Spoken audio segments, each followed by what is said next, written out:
The previous night, Annabelle, an 11-year-old girl, went camping with her friends in her neighbor's back garden. They spent the entire night in the tent to avoid a cold rain. Aside from the light storm, it was a normal summer night.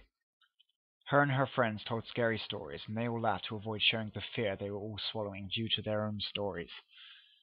One story stood out to Annabelle, the story of real Pokemon and Hypno stealing the dreams of children. Needless to say, Annabelle didn't get much sleep that night.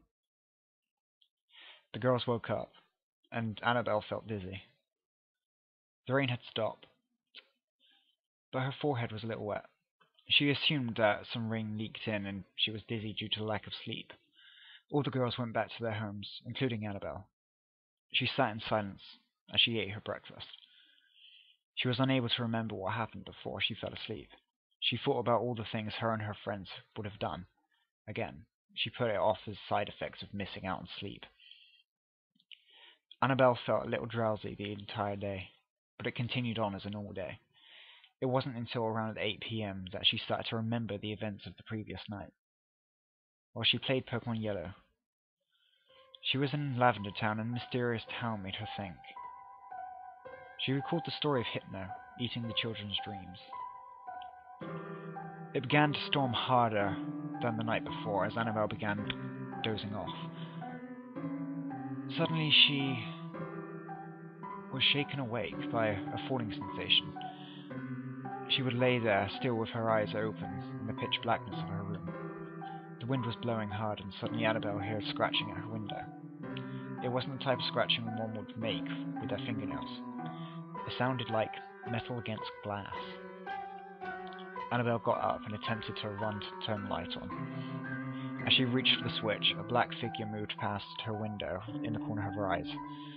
She turned the lights on, but nothing happened. There was a power outage due to the storm. She quickly ran to her mother's room crying, "Hypno is here." She woke her mother up and told her about the camping stories and what she was afraid of. Annabelle's mother took it as a joke and angrily sent her back to her room after telling Annabelle that Pokemon weren't real. Annabelle walked slowly and noiselessly back to her bedroom. She opened her door very slowly, keeping a constant eye on the window. The rain had stopped, but outside remained gloomy. She lay down on her bed and stared at the window for a few hours. The clock struck 3 a.m. when Annabelle started to fall asleep. She rolled over to face the door. Her body finished turning, and she laid face to face with a mysterious creature dangling in a medallion. Annabelle was paralyzed with fear. She couldn't take her eyes off the medallion. She could not scream. The creature let out a quiet cry. "Hypno!" And Annabelle was asleep. The next morning, Annabelle's mother awoke feeling bad about yelling at her daughter. She walked into Annabelle's room to see her lifeless, pale corpse. Her eyes were a solid black, as if torched in fire.